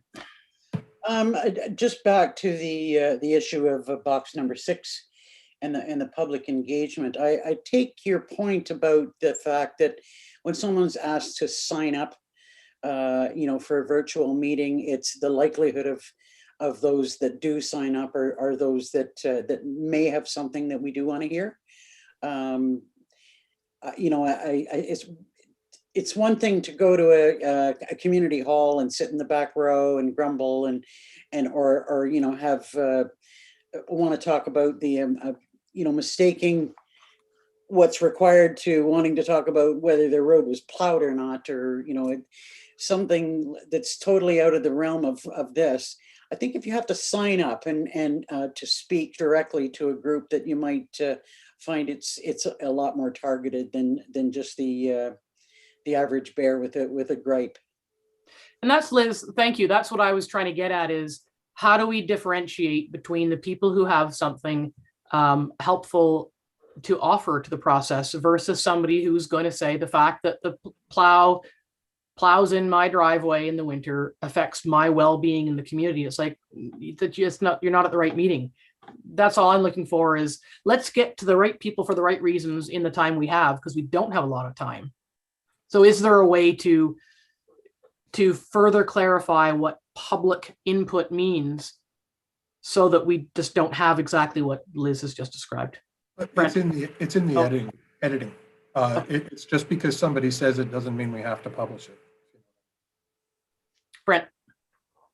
Yeah, I guess having some insight into some of the extended stakeholder network, so to use your number 2 box, I would say if we get through that and we still feel there's gaps or some representation not there, the number 6, the survey, public meetings, public input, I can be convinced either way. I guess I'd like to be a little bit more along this process to know from, and just speaking for myself, whether I feel that that's meaningful or important, or whether it's just a window dressing exercise. I think as we go beyond the advisory table into the extended stakeholder network, like you say, John, it could be 60 plus.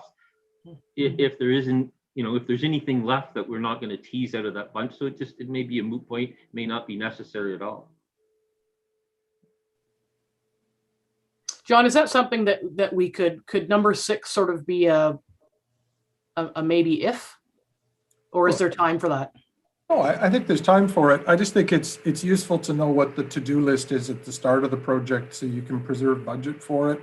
And you know the way Strategy Corp works, we don't come to you and ask for more money partway through, right? So the way we have to manage it is by understand, like it's a fixed price and we understand that. So the way we have to manage it is by just understanding what rate of consumption of resources we can manage, and if we have the budget available for spending more time with the extended stakeholder network, we would use it. But but then to sort of fence post it, if we don't do a survey and we just do 4 public meetings, and I say 4, you could tell me you wanted 8 or whatever. The ones we just did, that I would say were quite valuable and satisfying in terms of what we got.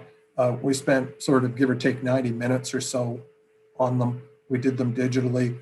We tended to get anywhere from say 10 to 25 people out, and we would run multiple breakout groups so that nobody had to be in a group of more than 6 or 7. So a little bit demanding of effort, but useful if you want to be able to have that as part of the final bouquet of what you did. I guess I'd have to apologize. I feel like I'm being really, really a bit of a dullard here today. I guess what I'm trying to eke out is, are the public meetings just an open call to anybody in Haliburton County who wants to just get on a screen and answer some questions? Yes. Okay, thank you. Andrea. Yes. So my concern with that is if I've been on county council and CPAC and knew that we had to have a community safety and wellbeing plan and have a little bit of an idea of what that all is, but I'm still a little bit confused how the general public may be very confused and come to those meetings way off topic, maybe not about snow plowing or something like that, but that's my concern, is that I know I don't want to be, we at the county be criticized that we weren't being open and transparent and including the public. This is not an easy thing to understand. So I envision some confusion with the general public, and that I don't know that there'd be a great benefit of just opening up to John Q. Public personally. That's my thought, Andrea, and because it is a big bite, I agree with everything you just said. I can see it both ways. Brent's already said this. John wants to know, in advance if that's the direction the group wants to go. So I guess that's we have to make that decision today. For what it's worth, we didn't really have that problem at all in the place where we just ran them. But that might have been because of the way we did the invitation and all that, and we just ran it with a workbook, and we basically asked people. We originally framed it as 5 questions, but we actually kind of got it down to 3. 4.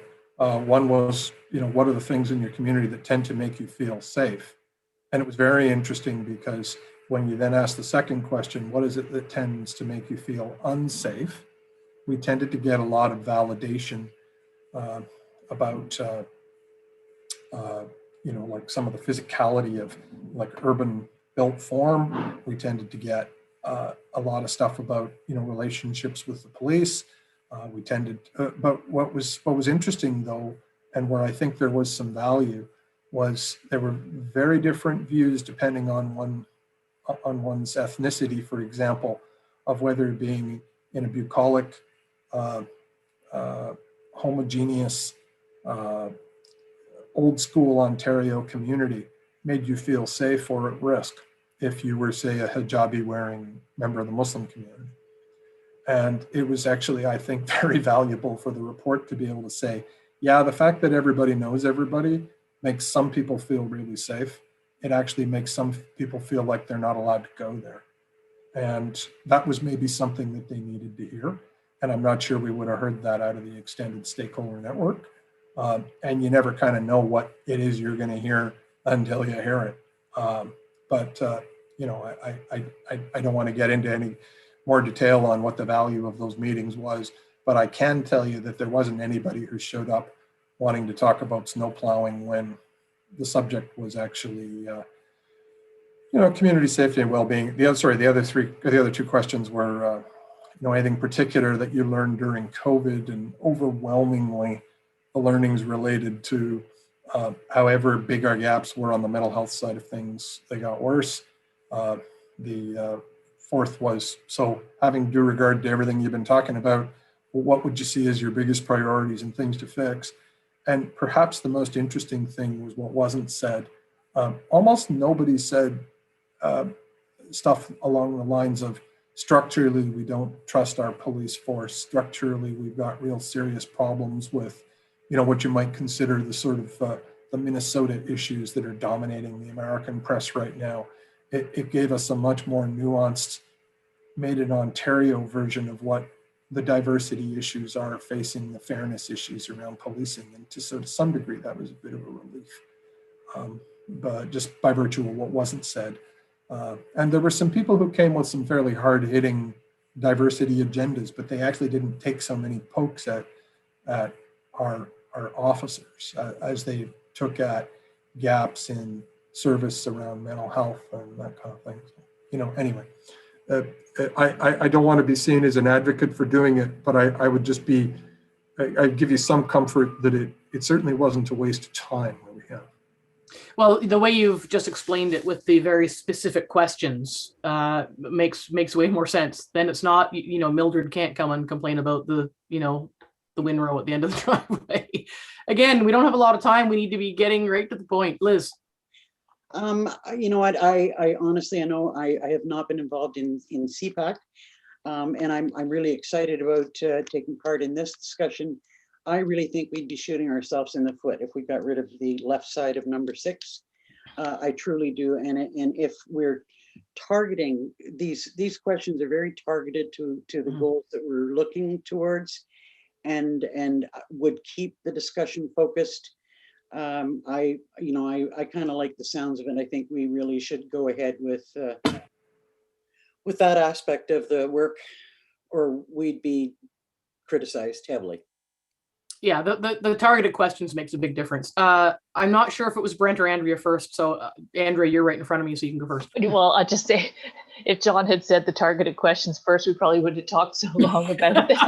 I had this vision about like a lofty, like about the, I don't know, just like higher level governance, or what details of the plan. That is really bringing it down.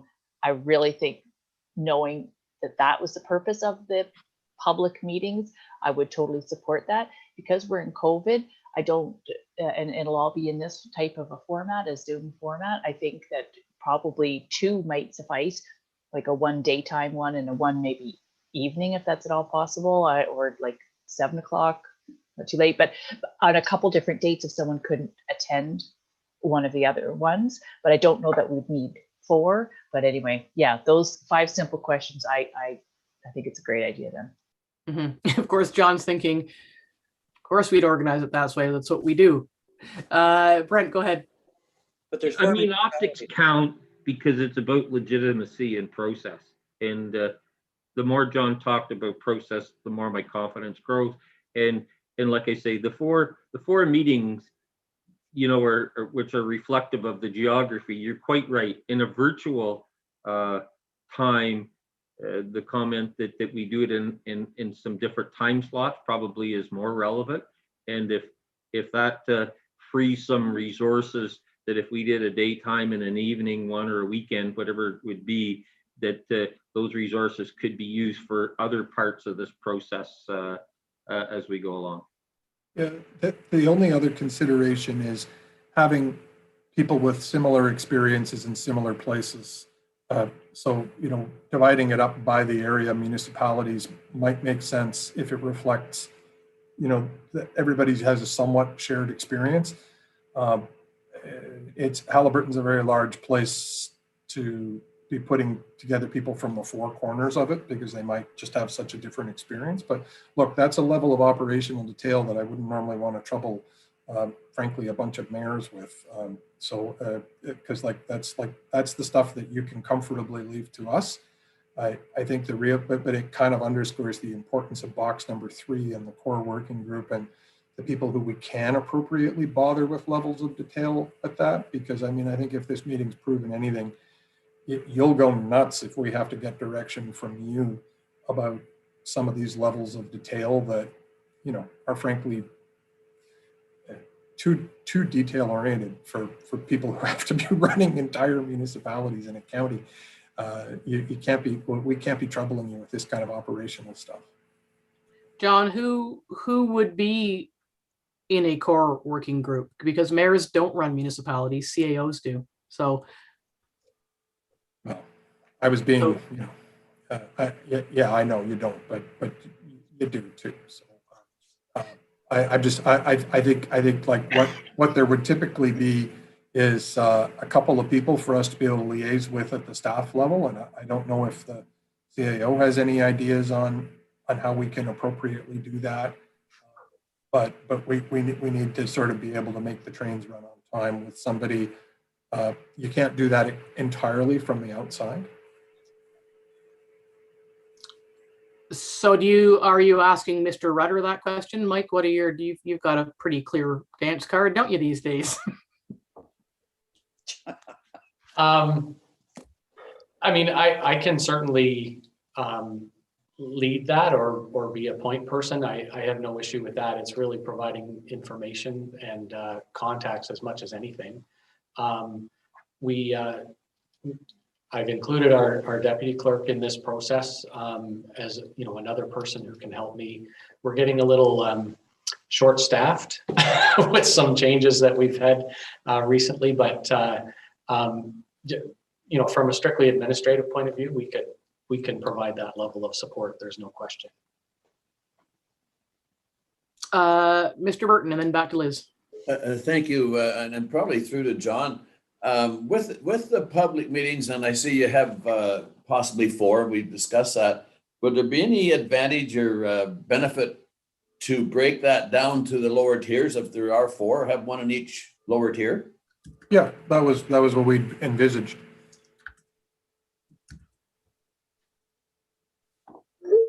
Liz. My point was about the working group and, you know, whether it would be like when I heard the CAOs, you know, I just know how much work we have asked them to do through the course of the service delivery review. And I know that they continue to discuss that. Would we expect, or would it be our expectation that Mike would take, you know, whatever relevant information or questions to their regular CAO meetings? Would that be sufficient, Mike, or do you see there needing to be an entirely separate set of meetings with the CAOs as the working group or the core working group? Yeah, but I still want to know who the core working group is. It Well, doesn't that's say kind of what I'm trying to get at. Okay, yeah. I think in terms of information exchange and that, I think I could provide that level of support. There's no question. I guess what I would suggest is leaving that with me, and then as I require specific direction, I could have a touch point with the chair, and we can if she needs to be involved in that meeting, we could have that. If it's just an administrative exercise, then I could do it and then, circle back with the chair. But that's what I would suggest, is that it, be me primarily and the chair as required. So it's not a roll up your sleeves working group. It's just a bounce off, just a liaison Touch base. conduit. Yeah, and I mean, my understanding of it is that there is work required. There's, providing contact information and that type of thing. That's similar to what the CAOs did in the service delivery review exercise. So, it's not that there's no work involved, but I'm happy to do that. If there's questions about the next steering committee meeting and, what should be on the agenda, those kinds of things, I would circle back and either include the chair or circle back with the chair. Does that make sense to everybody? So we've landed on the public meetings are okay. Mike's agreed to sort of be the working lead guy. Does that satisfy your needs, Strategy Corps people? Yeah, I think absolutely. I mean, it's really just the recognition that this isn't a sort of a survey where we can, a study where we can just go off, disappear, and then come back and say, here it is, it's done, right? Like there's lots of back and forth that practically has to function on a day-to-day basis. And I know from working with Mike in the past that that either he or who he delegates to us will be able to get that done. But even like my next question would be, all right, well, for the advisory table, the ministry's been fairly directive about the types of folk who ought to be on the advisory table, but you all may have direction to us as to who specifically you would want to have on it.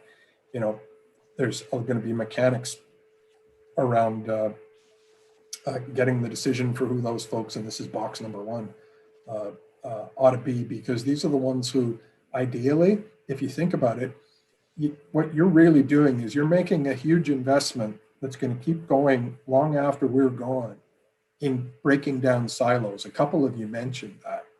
And the people who are on this advisory table, I think, are the ones who you want to make that investment in as building the relationships between each other, because the real value, as we said on the legacy slide before, isn't that you do this between now and when the report's due. It's that you do it and you have a report that has life that is breathed into it and that sustains over time, because you have a group of people who are accustomed to dealing with each other. You create a culture of ongoing reporting, and over time, you build the capacity to share data. And I think we've probably also in this call discovered the fourth legacy thing too, which is just draining the swamp once and for all of the appropriate way to deal with this jurisdictions that hang over into Haliburton, but that aren't necessarily centered in Haliburton. As I've already said, I don't think that that's a big problem. It probably looks more complicated on paper than it is in reality, but once it's solved, it's solved, right? So that's probably a fourth legacy. Mm-hmm. Yeah, it is exciting if we can meet the anticipated outcomes and create that legacy. It's a really huge and successful step for citizenry, which is great. Liz. So just for clarity, the advisory table would be us and this list, or just the list? Well, the statute says it has to be the list. It says there should be municipal employees as people who are on the list and the chief of police. It doesn't say there can't be 5 of you, but the point is, I think it's not supposed to mimic your CPAC or the committee that's here in front of us today. You guys look much more like the ultimate decision makers and program funders, or at least the heads of council of the municipal ultimate decision makers. So, in a lot of cases, I think it was anticipated that this would be delegated down a piece. But, you guys actually have very direct control over it in mind. It's creating that space for that say, permanent public official level that's below where you guys sit in the hierarchy of things that I think we kind of need to bring together. But as you can see, it was anticipated that there'd be somebody from police governance as well as the chief of police, but also people who probably have business cards that say things like director or manager or CAO or some such thing as that. So I think there's some flexibility there, but I don't think it would necessarily create the open exchange that we'd be looking for if we mixed a bunch of public servants with, like, frankly, the executive committee of like all the mayors too, right? And the warden, like that is kind of putting oil and vinegar together to some degree. So my comment to that would be, yes, the advisory table has to have the required people on it. Ultimately, though, somebody has to be in charge of the checkbook, and that is the municipalities, or in this case, it looks like we're heading toward that being the county. So again, with all respect to everybody does their thing in their job as required by their various ministry or organization that employs them.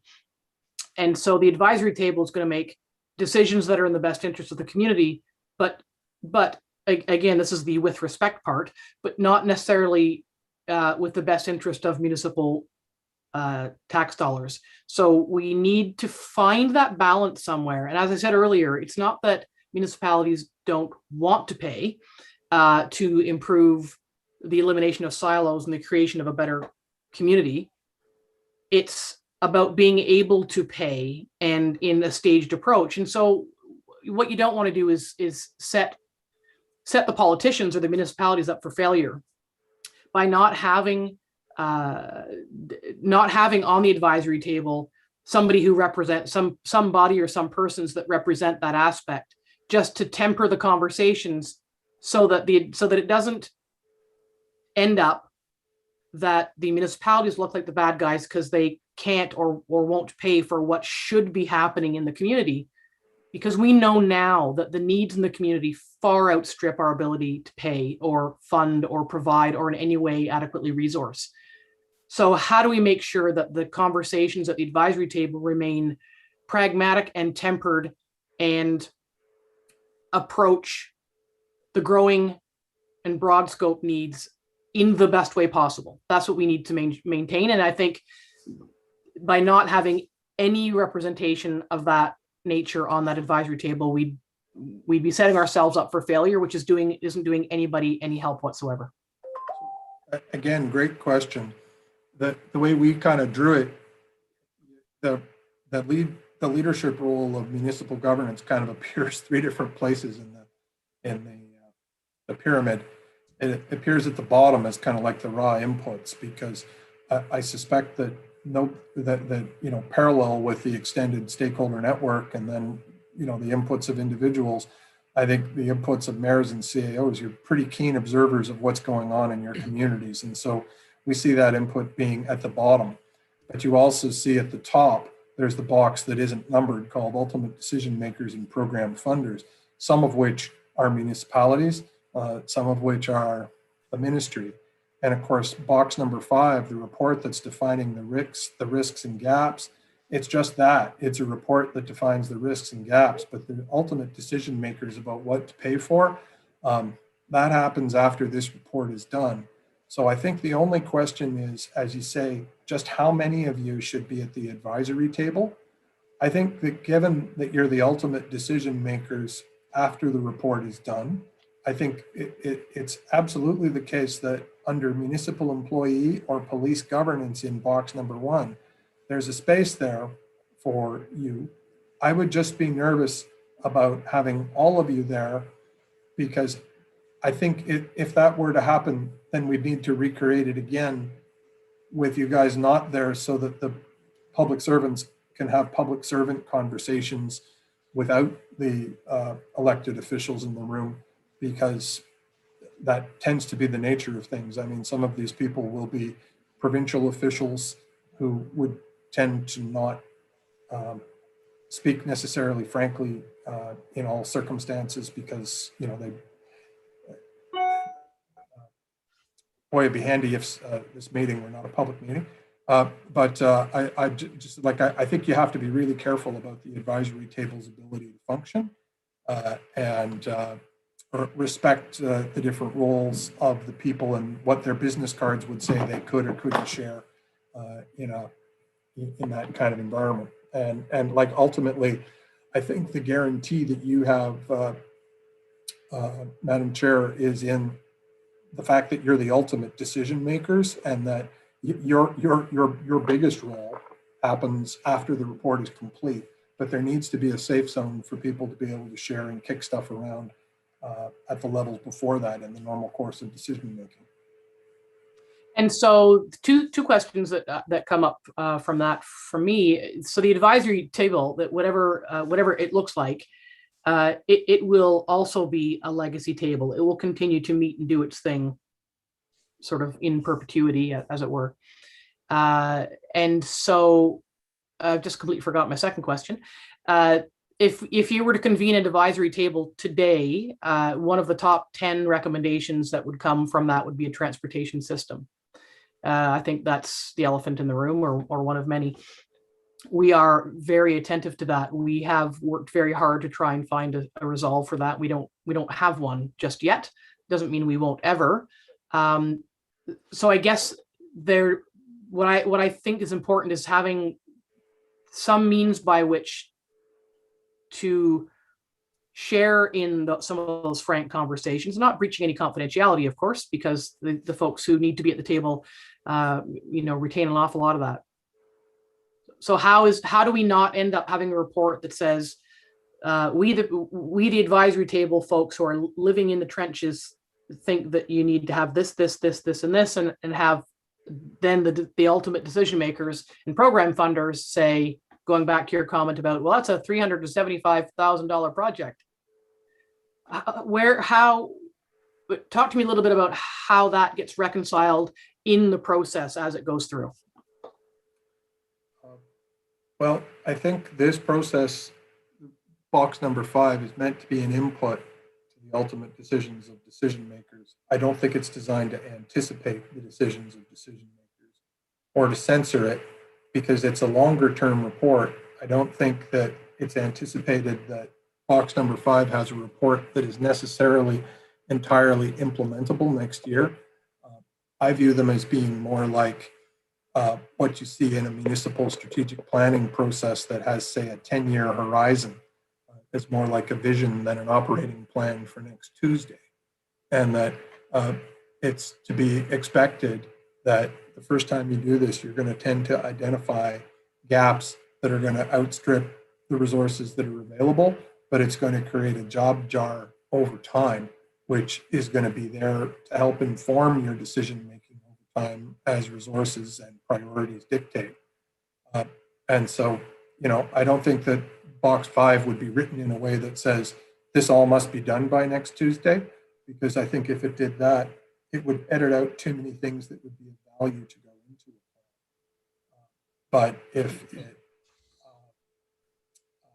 it, it should have a bit of vision to it, some of which may not be achievable, within this mandate. Like a transit strategy is a really terrific example. We heard in some of the other work we've been doing, we heard again and again that, yes, if you can get yourself to the hub city, then you can have access to all sorts of good things. But the problem is it's too far away. And if you move there, then you lose all your social supports. And so you've got a choice between getting no help, but staying in your home, or abandoning your home and getting some help. And that torn between those two unacceptable outcomes, a lot of people were suffering a lot. And then that's no doubt what leads to things like, also we're in the provincial budget around mental health, increasing mobile services to get out to regional centers, which are potentially positive interim solutions before you move to full-blown transit systems, which are extraordinarily frightening financial undertakings to take on. The bottom line of it being, I think what you want is for the thing to be able to dump all the different Lego pieces out on the table and say, here are the gaps. Ultimately, the decision makers are going to make the decisions. They're going to make sense down the road. The last thought I would leave with you on it is these things must always be customized. Until I listened to you today, I thought I knew what your advisory table should look like. It could be that we should create 2 branches to your advisory table, one that looks exactly like the people that are on the call right now, that sometimes meets with exactly what's on this list, and that other times perhaps doesn't. And that the full table could meet when it's appropriate, and to create a safe zone for other types of conversations with provincial officials that they might be so productive in a environment that brings together elected officials with provincial staff and other sort of executive director types for various delivery partners. It might be possible to have a parallel thing but without wanting to replicate the extended stakeholder network, which is really about being a larger net. That the value behind number 2 is we didn't exclude anybody who had a legitimate seat at the table. The value behind number 1 is this is how we know who ought to be at number 2, and this is where we kind of talk in an integrative fashion. And it could be that we need to redraw our definition of number 2 so that it has 2 components to it, or maybe a new 1A and 1B that's your group that sits here as well as the advisory table. So we can certainly take that back and build something that works for you. I would 2 things. I would ask the group what they think of that. But I was thinking, just to jump off a comment you just made, John, the beauty of the advisory table continuing to meet is that as circumstances change or opportunities arise, we'll be more ready to respond when and where possible, instead of finding out after the fact that something changed through a ministry announcement somewhere, that the advisory table, they'd all be at the same place knowing, which could allow for the ultimate decision makers and program funders to respond depending on how things are set up. So I think that's a really good opportunity for being able to address things quickly as they arise. I saw some hands. I see Brent and then Liz. I understand John's comments about the group being able to speak freely without us in the room in the handcuffs that sometimes come with the Municipal Act. But I do think it's important for this group along the way to be engaged with that process before we get to the report, because I don't think it's in anybody's interest to come with an output or report that's dead on arrival. And I just think, and I'm not saying how many times that cross-pollination needs to happen, but I think we do need to cross paths with that group before we get to the report, so that we get the best outcome in something that's doable and achievable. Thank you, Liz. What Brent said. No, actually, I was just thinking that I like the idea of the split advisory table, a split number 1, because I definitely see the opportunity for both groups to have input. But my concern would be exactly what Brent just said, that ultimately as the decision makers, that we, if left out of the process and only coming in as the final decision makers, that it's dead on arrival because it's not what our expectations were or what we were, it just isn't something that we'd approve. And I think that there's a lot of opportunity to resolve any issues as we're going through the process. I guess I misread how this would flow out, and I guess I just assumed that this group would be part of the overall advisory table ongoing, and I'm kind of, so I'd like to see us continue to have some involvement. Yeah, and I like thoughts from Dave, Andrea. I'll go. Andrea, go Sure. ahead. I don't need to sit at the table. This is moving the whole thing forward from CPAC, which we were used to, where we just met quarterly with the OPP detachment commander, to a whole different kettle of fish. And I'm okay with relinquishing my role and being at that table. I think it's important to be part of the development of the plan, but I don't need to micromanage that. I don't need to, like I'm saying, I mean, personally, I don't think that you need 4 mayors and a warden sitting at that table. I think people should be able to talk freely, and there should be communication, and it's advisory. It's not you must, if using the transportation example, you must create. It's like, here's an identifiable situation, and this has come up at the round table, and so there, I would, my thought was that recommendations get made and suggestions get made, not told. So I would like to, I will be gladly stepping down from what I remember as CPAC to moving forward to the advisory roundtable, or whatever we're calling it. Sorry, I keep covering my screen, the slide deck and whatnot. So I think we should be okay with letting go a little bit. I think though, Andrea, it's very important to point out that our CPAC meetings, we didn't talk about education and social services and children and youth services and custodial services and healthcare.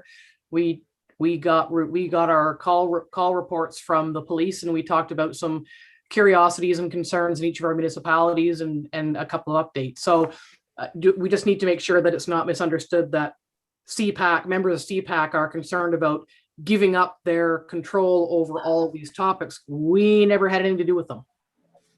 No, if I may just finish, true. However, way back at the beginning of the meeting, I recalled a situation last summer in Dysart where we were pulled in, municipal staff and everything else to have a good, fulsome discussion on how to handle a situation that was multifaceted, that had some policing interests, some mental health interests, some municipal interests, and everything. So, yes, CPAC did not do that. We're changing this model. But what I'm just trying to say is that I do not feel that we need to have 4 mayors and a warden sitting at this table. I would agree with you. I think what I'm hearing from the various faces is that we need to find a way that it doesn't go from this meeting to a report. There has to be something in between. I think, John, you're hearing that, and maybe you guys could brainstorm that and figure out what it is. I agree. We don't need all of us in there poking away at jurisdictions over which we have very little knowledge. But so it doesn't arrive either dead on arrival or way off in left field. There has to be something somewhere. So can we just leave that with you? Yeah, absolutely. And I have to apologize because I have to initiate a meeting in 2 minutes, and we obviously didn't book enough time for this. Well, I was just going to say, with an eye to the time, we've got a couple of slides left, and maybe we could wrap up. I don't see any hands waving at the moment, so. No problem. Lauren, I'm going to leave you and the gang because I must depart. Thanks, John. Thank you all for your input. I think I learned a lot about what we're going to have to do to make this fit for you. And I guess our commitment is, we've learned a bit about doing it in some places, but what we're going to figure out now is what's going to work perfectly for you. And through some of the customizations we've talked about, I'm sure we can do that. So thank you again, and I'm sorry I have to. Thank you, John. So Lauren, do you want to just wrap us up, and then we can just maybe do just final comments?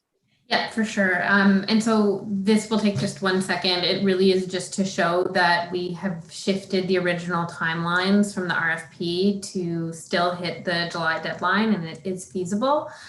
This is really high level and not particularly helpful, but in our next steps, we are going to basically do a summary of everything we talked about today and just make sure that we captured all of the different themes and items that came up and the subsequent action items from there, as well as a revised and detailed work plan that shows, week by week what activities we're planning on doing. And we will circulate a draft of that summary for your comment, and we just want to make sure that it sort of acts as a project charter and make sure that we get started off on the exact same page. And so from there, we will you know, in that document, we would likely align on what the reporting structure is, how exactly we do keep the steering committee in the loop on a regular basis, and whether that's an additional, you know, a 1A or a 1B kind of situation. But that's where we'll kind of codify those decisions and get sign off from you all. And then we'll start engaging with Mike and talking about who we need to be talking to, who are the contacts who are holding the data that we might need to access. Yeah, I think that the document that comes out of this meeting will really provide some good detail on exactly what this is going to look like, and get everybody to feel comfortable with that. That's great. Something I wanted to I was just sort of fussing a little bit here, is the recent correspondence from the ministry regarding the detachment board proposals. The process requires proposals to be they're due in the ministry, due at the ministry by June 7th. Okay. So there may need to be a bit of a giddy up on one half of that. So I'm wondering if we would be looking at, I'm not saying we should, because you guys are the guys, or the people. Is there a way to be gathering sort of the detachment board idea process to get that proposal in by its date? Because the outcome of this report will be after, and we are intending this report to inform it. So we might have to, as we go along, pull out the salient pieces if we can grab them. I'm sure the proposal for the detachment board, I'm sure there's some flexibility after the fact. Maybe Matt might know a little bit more about that. I haven't looked at what the online link is to submit the proposal. They have already outlined the percentage of civilians and the percentage of provincial appointments on that. So there might need to be a bit of a parallel thing happening along those lines. Yeah, and I'll go ahead, Matt. Sorry.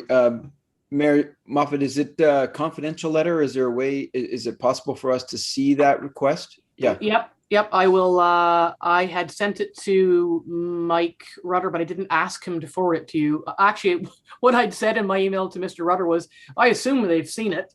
So I apologize. I didn't. But yes, I'll. Or Mike, I don't know if you have it handy. You have a lot of pieces of paper on your desk. Maybe I could find it more quickly. But no, that'd be great. Because I think what's happening is, if I understand it right, the composition of detachment boards is going to be laid out in regulation. And the expectation is to have those regulations written prior to the enforced date for the act. And I think that's probably what they're trying to marry up. So getting your input and others' input into what the composition of the detachment boards look like.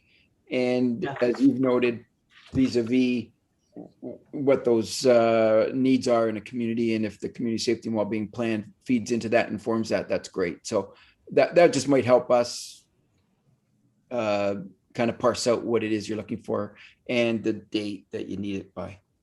Yep, I will forward that. I forwarded it to the CPAC group. I think it was this morning. So I'll just call that up and send it out to you guys as well. Awesome, thanks. Yeah, I was going to just add that a part of our work plan is to do an interim current state report, and a lot of the findings that come out of that, I think, will serve as really good input to some of that decision making for the detachment. So we will kind of keep that as a lens while we're doing things to make sure that we're able to hit the deadlines that you guys have.